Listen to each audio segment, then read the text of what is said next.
지금 우리는 열매의 계절, 여름을 맞이하고 있습니다. 그 여름은 모든 피조물이 자기 자신의 정체성을 분명히 드러내는 계절입니다. 여러분들이 여름을 마음껏 향유하시길 바랍니다. 어느 지방에 은혜스러운 목사님이 목회하시는 교회에 아주 신실한 주일학교 여선생님이 계셨습니다. 그 여선생님이 어느 주일에 초등학생들을 맡았는데 그 초등학생들을 모아놓고 진지하게 천국에 대해서 한 40분간 설교를 했습니다. 그러고 나서 학생들에게 자, 여러분, 이 선생님과 함께 천국에 가고 싶은 분 손 들어보세요 했더니 다 손을 듭니다. 그런데 유별나게 한 남자 아이가 고개를 푹 숙이고 있습니다. 선생님이 하도 이상해서 그 아이의 이름을 부르면서 얘야, 너는 천국에 가고 싶지 않니? 그랬습니다. 그 학생이 하는 말이 선생님, 저도 몹시 가고 싶은데 예배 끝나면 저는 학원에 가야 되거든요. 그랬습니다. 학원에 안 가면 엄마한테 혼납니다. 그랬습니다. 예수님께서 그 하나님 나라의 현실성에 대해서 그 당시 사람들에게 말씀하실 때 주로 비유를 많이 사용하셨습니다. 예수님께서 비유를 사용하신 것은 단순히 어려운 것을 쉽게 설명하기 위해서 사용하신 것은 아닙니다. 예수님과 함께 도래한 온 하나님 나라에 사람들이 들어가게 하기 위해서였습니다. 그렇다고 하나님 나라는 비유로 설명을 해서 이해가 되면 누구나 다 거기에 들어갈 수 있는 것은 아니었습니다. 비유의 가르침의 문자적 의미를 이해하더라도 여전히 그 귀와 눈이 닫혀 있음으로 말미암아 그 나라와 멀어지는 사람이 있는가 하면은 그 비밀을 알므로 그 나라에 속하는 사람들이 있습니다. 그러한 그 구분의 결과를 빚어내는 것이 예수님의 비유의 특징입니다. 여러분, 복음서에는 하나님 나라에 대한 예수님의 비유가 많이 나타나 있는데 비유들 대부분에 깨달은 사람과 그렇지 못한 부류, 하나님 나라에 들어가는 사람과 그렇지 못한 부류의 사람이 언제나 나타나고 있습니다. 그 대표적인 것이 본문의 비유요, 그 다음에는 열처녀의 비유, 또 밀과 가라지 비유, 그 다음 물고기를 잡아서 실하지 않은 것은 다시 던져버리고 실한 것만 그 물에 다시 담는 비유, 예복을 입은 사람과 입지 않은 사람의 비유, 이러한 것들이 다 그러한 부류에 속한 것입니다. 그렇게 두 부류로 나누어지고 있는 것은 하나님 나라의 진리가 체험적 진리이기 때문에 그러합니다. 그 진리의 깨달음 속에서 그 나라에 속하는 사람이 가지는 기쁨과 변화의 삶으로 예수님은 사람들을 부르십니다. 비유의 말씀을 듣는 사람들 가운데는 깨달음의 자리로 나아가는데 의문 나는 것을 질문하기도 하고 아는 듯 하지만은 여전히 몰라서 실패하기도 합니다. 그러나 예수님은 그러한 실패를 넘어서서 결국은 그 나라와 예수 그리스도를 바로 이해하는 자리에 나아갈 수 있도록 사람들을 도와주고 부르고 계십니다. 이것이 비유로 말씀하신 목적입니다. 본문에 인용되어 있는 이사야서의 말씀도 비유가 모든 사람들에게 다 똑같은 의미로 다가가지 않는다는 것을 말씀해 주고 있습니다. 예수님은 하나님 나라의 비밀이 주어진 너희와 외인들을 구분하고 계십니다. 외인들에게는 시의 풍성한 결실에 해당하는 세 가지 결과인 깨달음과 돌이킴과 죄사함이 이루어지지 않습니다. 그러므로 이 둘 사이에는 엄청난 격차가 생기게 된다는 것을 말씀하고 있습니다. 예수께서 비유로 가르치실 때 거기에 말씀하심과 들음이라고 하는 중요한 두 단어가 나오곤 합니다. 예를 들어 본문의 비유에 저희에게 이르시되로 시작해서 들을 귀가 있는 자는 들으라로 마치고 있습니다. 여기서 말씀하심과 들음은 사람들로 하여금 진정한 깨달음에 이르게 하는 가장 기본적인 구비 요건입니다. 특별히 본문 비유에 들으라와 보라는 단순히 귀만이 아니라 마음의 눈까지 열어서 듣는 가운데 보고 깨닫고 변화되는 반응이 있어야 한다는 것을 강조하고 있습니다. 본문 비유에 네 종류의 토양, 즉 길가, 돌짝밭, 가시덤불, 좋은 땅이 나타나고 있습니다. 옛날 팔레스타인 지방에서는 10월 말경이나 11월 초순에 첫 비가 내리는데 그때 농부들은 보리와 밀을 심습니다. 아마도 예수님은 이 때를 생각하시면서 이 비유를 말씀하셨으리라고 생각이 됩니다. 당시 이스라엘 파종 과정은 오늘날 우리의 습관과는 달랐습니다. 결정적으로 차이가 나고 있는 것은 먼저 밭을 갈고 씨를 뿌리지 않고 반대로 씨를 뿌린 다음에 밭갈이를 하곤 했습니다. 예수님의 비유에 뿌린 씨앗 중에 4분의 3이 손실된 이유는 바로 그러한 밭갈이 습관 때문이었습니다. 우리의 습관은 먼저 밭을 잘 갈아엎고 돌이나 잡초 뿌리를 없앤 후에 씨를 뿌립니다. 그러므로 씨앗의 손실이 거의 없게 됩니다. 그러나 옛날 팔레스타인 지방에서 유대인들의 그 경작법은 좀 달랐습니다. 먼저 비유에서 씨가 길가에 떨어졌다고 했습니다. 이 길은 4월경에 보리와 밀을 추수한 다음부터 10월까지 밭을 묵혀두기 때문에 사람들이 그 밭 위로 다녀서 길이 생기곤 합니다. 그렇지 않으면 밭의 경계를 나타내는 길일 수도 있습니다. 농부가 뿌린 씨가 바로 거기에 떨어졌습니다. 그러한 길가에 떨어진 씨앗은 길을 오가는 농부들이나 짐승들에게 밟히거나 새들에게 쪼아 먹히기 때문에 뿌리를 내리지 못하게 됩니다.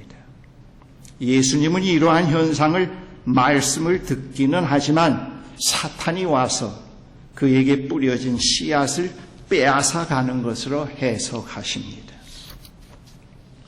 다음은 돌짝밭은 밭의 겉은 부드러운 흙으로 덮여 있지만은 조금만 속으로 들어가면은 그 바위가 깔려 있는 땅입니다.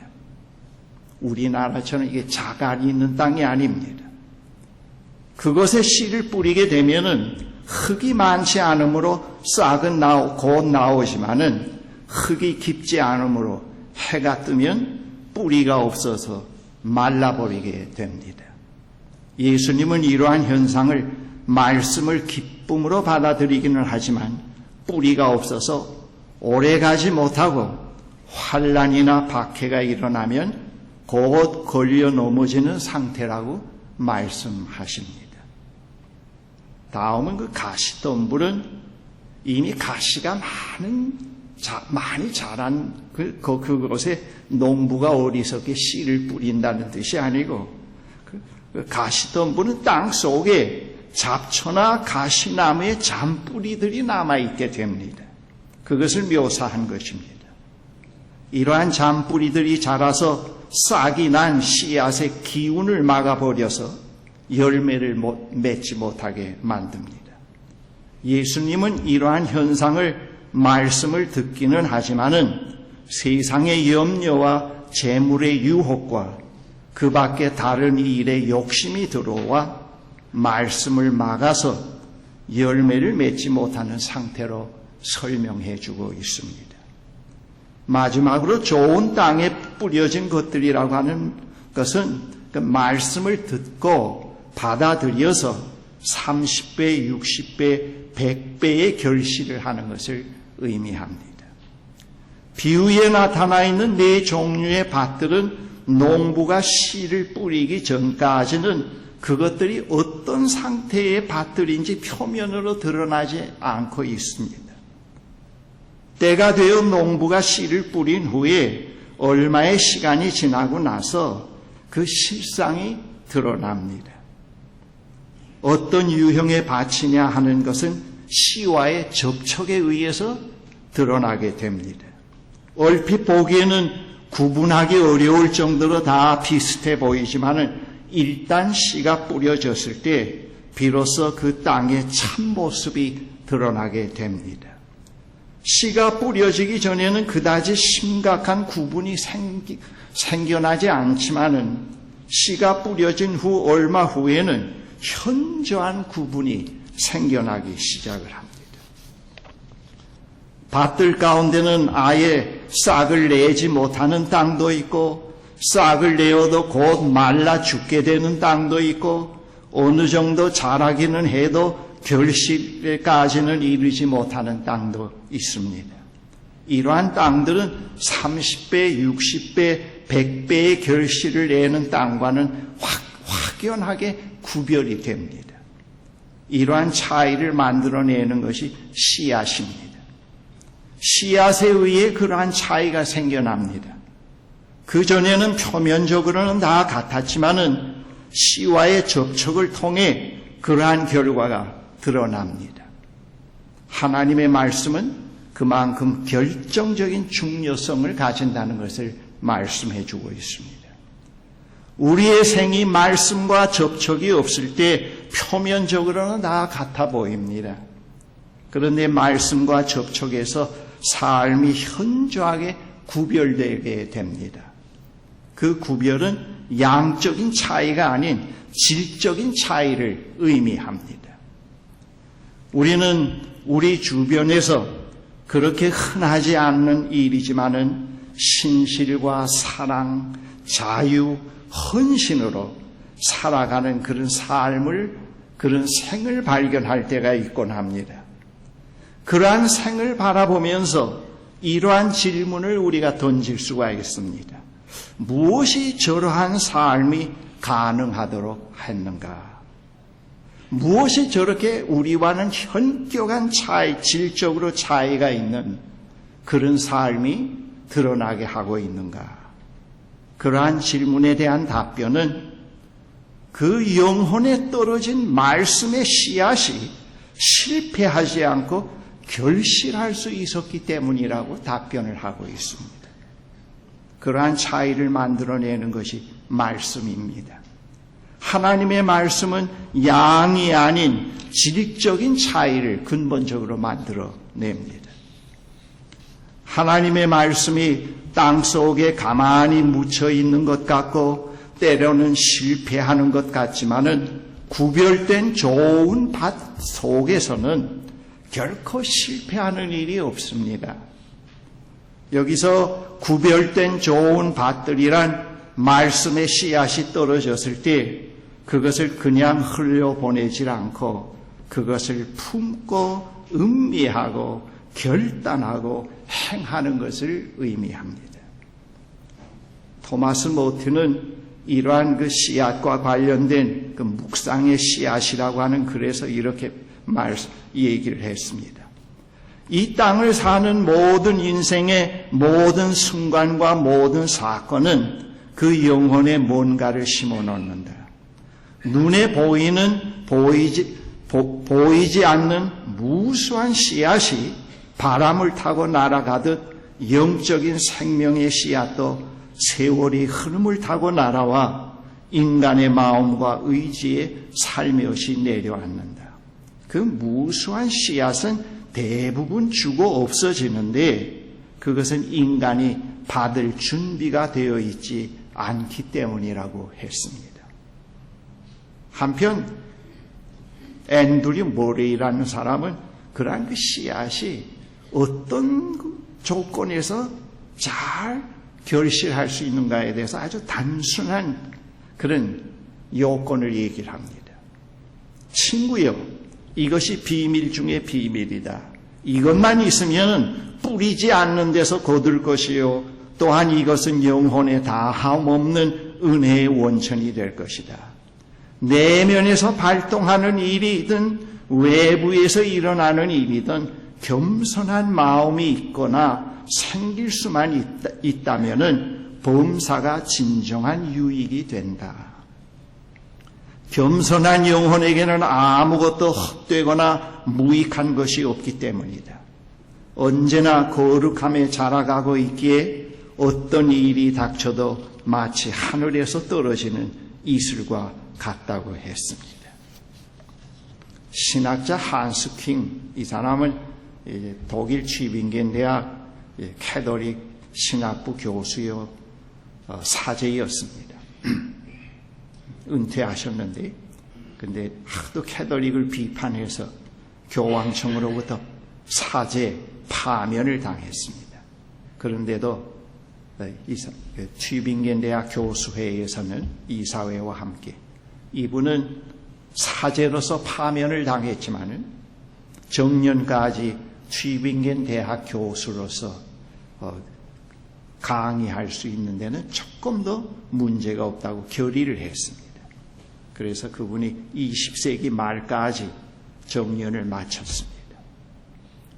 그는 그가 쓴 그 종교의 그리스도교 종교의 본질이라고 하는 그 책에서 말이죠.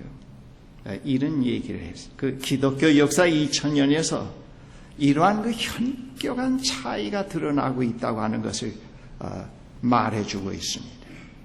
그는 기독교 역사 2000년을 아주 긴 수로로 비유합니다. 거기에는 자갈, 진흙, 쓰레기들이 수없이 쌓여 있습니다. 그럼에도 불구하고 수온의 물이 완전히 썩어버리지 않고 예수 그리스도와 그분의 일이 소멸되지 않고 언제나 뚜렷이 식별될 수 있었던 것은 그런 곳에는 말뿐이 아닌 실천으로 참된 추정이 있었기 때문이라고 했습니다. 그는 그리스도의 영은 어느 시대에서나 유례 없는 운동 안에서 사람들을 힘차게 움직이게 하고 사로잡으며 온갖 문화적, 사회적, 정치적 경직화, 곧 패러다임의 경직화를 분쇄하고 이웃과 변두리 인생에 대한 사랑이라는 그리스도교의 본원적인 이상을 진지하게 살아냈다고 하면서 이렇게 그의 말을 이어갑니다.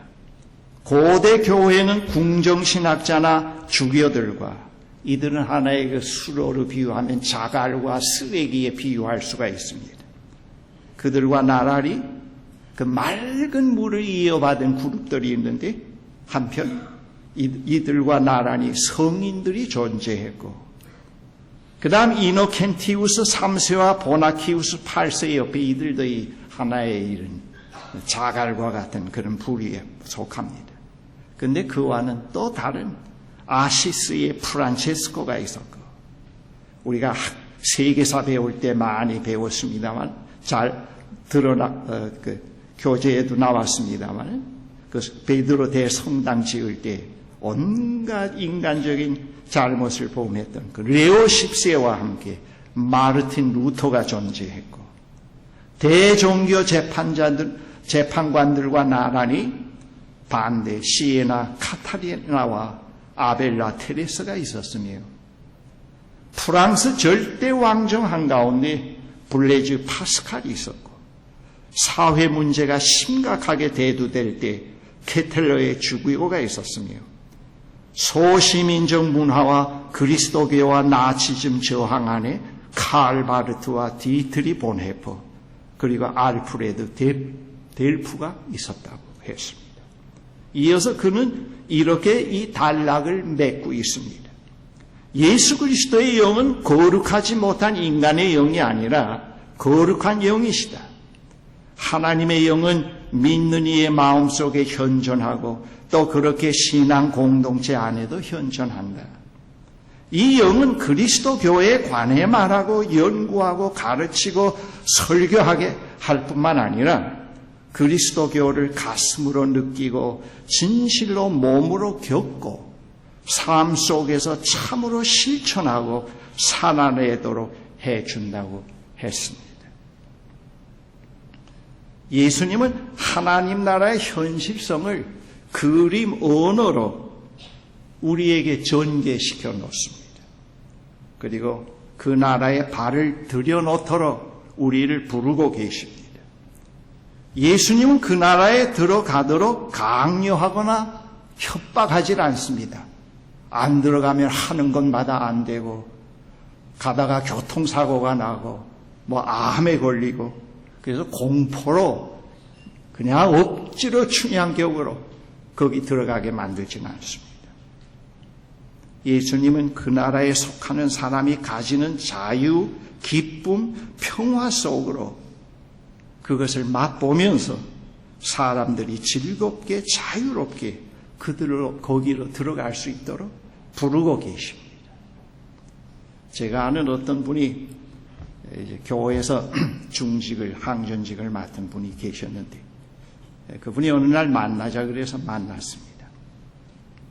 그분이 저에게 그런 얘기를 합니다. 목사님, 제가 과거에 신앙생활하면서 평신도로부터 이렇게 항전직을 맡을 때까지 교회에서 하는 이 전도에 관한 훈련은 다 받았습니다. 그리고 교회에서 전도하러 나가자고 했을 때 제가 그 항전직 맡은 자로서 안 나갈 수가 없어서 체면에 전도지를 들고 나가곤 했습니다. 그런데 나가설 때마다 늘 갈등과 괴로움이 있어서 늘 거기에서 벗어나질 못했습니다. 왜냐하면 이것도 한 사람 교회로 불러들였을 때 나처럼 실존의 문제에 고민하고 또 싸움 잘하는 싸움꾼으로 만들면 어떻게 하나 그런 생각 때문에 오히려 자연인으로 살게 만드는 것이 더 낫지 않는가 그런 생각 때문에 전도를 열심히 하질 못했다고 했습니다. 그런 과정에 자꾸 질문을 던지고 그 의문의 블랙홀에 빠지질 않고 계속 성령의 인도하심 가운데서 그 의문 속에 감추어진 진리와 접하게 되면서 그 진리 속에 부르고 계시는 그리스도를 만나기 시작을 하면서 새 세상을 소유하게 됐습니다. 그래요. 새 세상을 소유하게 된 다음에 눈에 보이는 세상이 아닌 또 하나의 진정한 참된 세상이 있구나 하는 기쁨을 그때부터 간직해 오고 있다고 했습니다. 그러면서 그분이 하는 얘기가 이런 얘기를 합니다.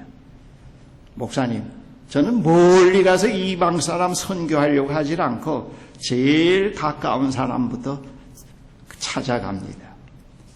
그분들에게 다가가서 지옥에 빠져가는데 너 빨리 불구덩이에 구하러 왔다고 그런 얘기를 안 하고 여보게 이 현실에 눈에 보이는 것만이 전부가 아니고 눈에 보이지 않는 더 진정한 참된 세상과 그런 삶이 있다네. 그런 삶을 소유한 가운데서 이 현실이 의미가 있게 되네. 나는 그런 세계가 있네 하면서 접근해 간다고 합니다. 그렇게 될 때 그 얘기를 듣는 사람들이 상당히 귀를 기울여서 그의 이야기를 듣는다고 하는 얘기를 들었습니다.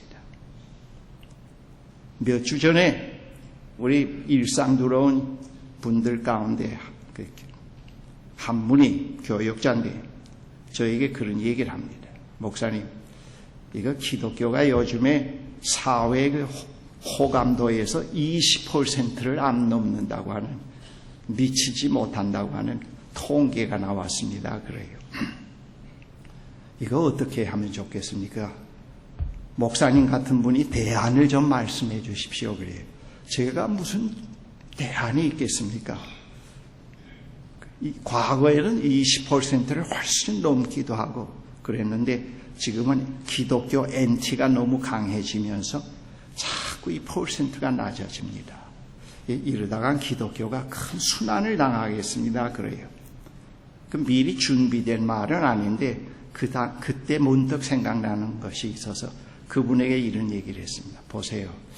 오늘날 이 교회가 사회에 비춰지는 이런 현상을 그대로 볼 때 밖에 있는 사람, 너희가 아니고 외부인들이 볼 때 이런 기독교를 보는 사람들에 의해서 기독교를 선호하는 퍼센트가 자꾸 높아져 간다면 그 국민이 바보가 아니겠습니까?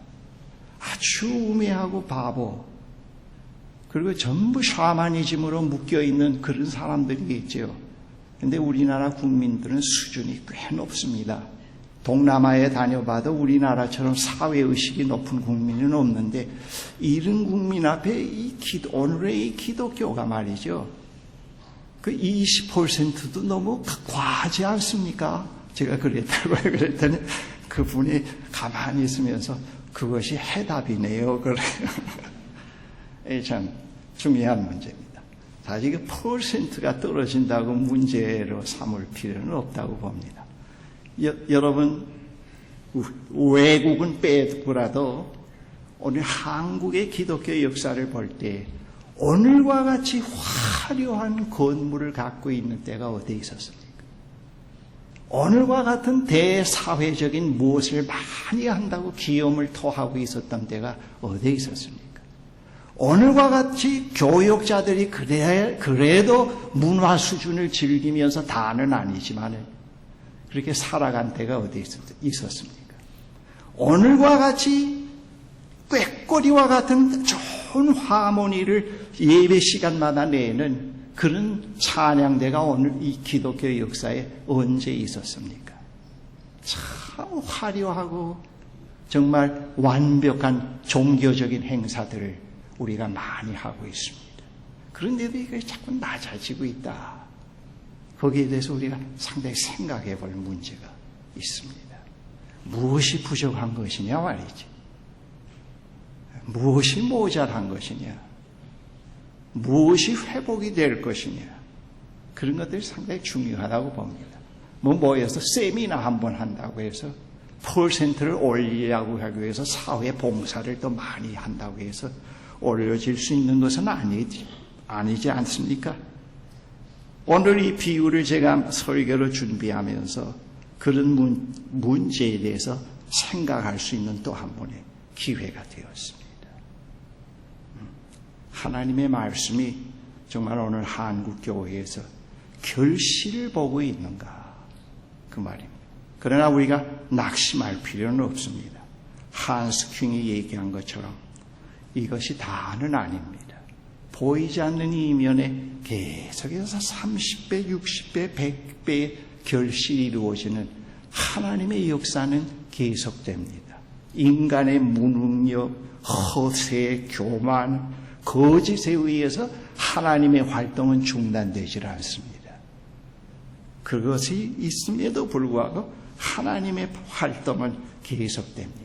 만물을 새롭게 해 가시겠다고 하는 하나님의 대전제와 예수 그리스도의 부활 사건 속에서 하나님의 활동은 계속되고 있습니다.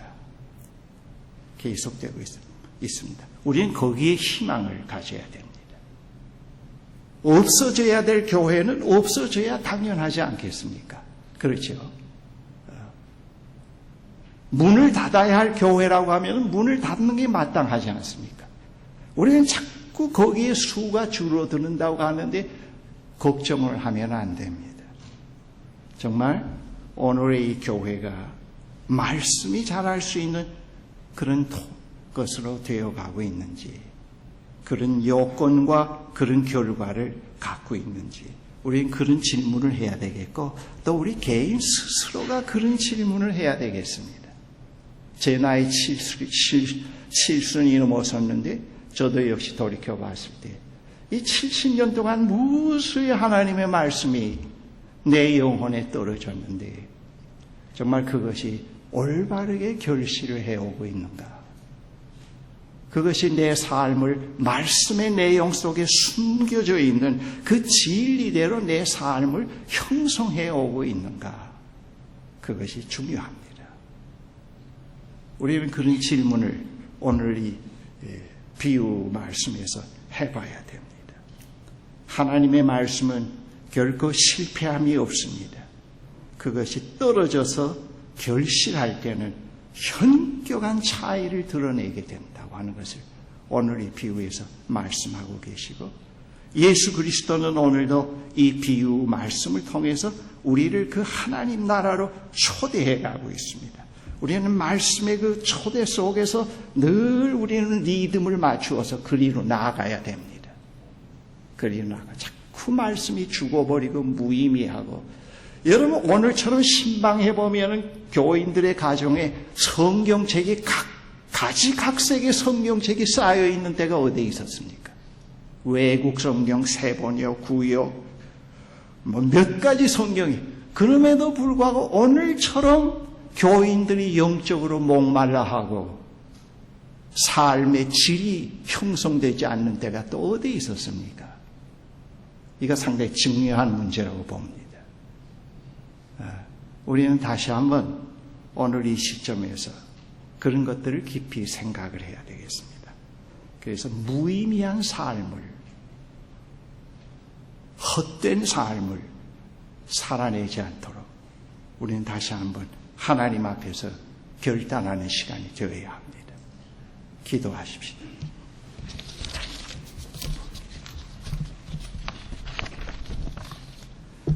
사랑의 하나님, 감사합니다.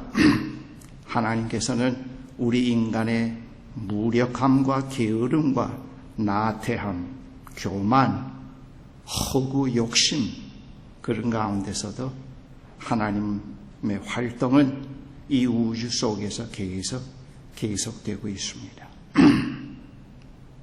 교회가 다 무기력해지고 사회 사람들에게 배척을 받는다고 해도 하나님의 나라는 결코 소멸되지 않습니다. 계속해서 30배, 60배, 100배의 결실을 이루어가고 있습니다. 아마 주님이 오실 때까지 그럴 것입니다. 하나님은 인간들의 작당과 거짓과 허위에 거기에 매몰되시는 하나님이 아닙니다. 우리로 하여금 이 세속사회의 흐름에 매몰되지 않게 해주십시오. 이 현실 속에 살면서도 우리 가운데 계속 활동해가고 계시는 하나님의 영의 그 희망 가운데, 그 부르심 가운데로 늘 들어가는 우리의 삶이 되도록 인도해 주시옵소서. 예수 그리스도의 이름으로 기도합니다. 아멘.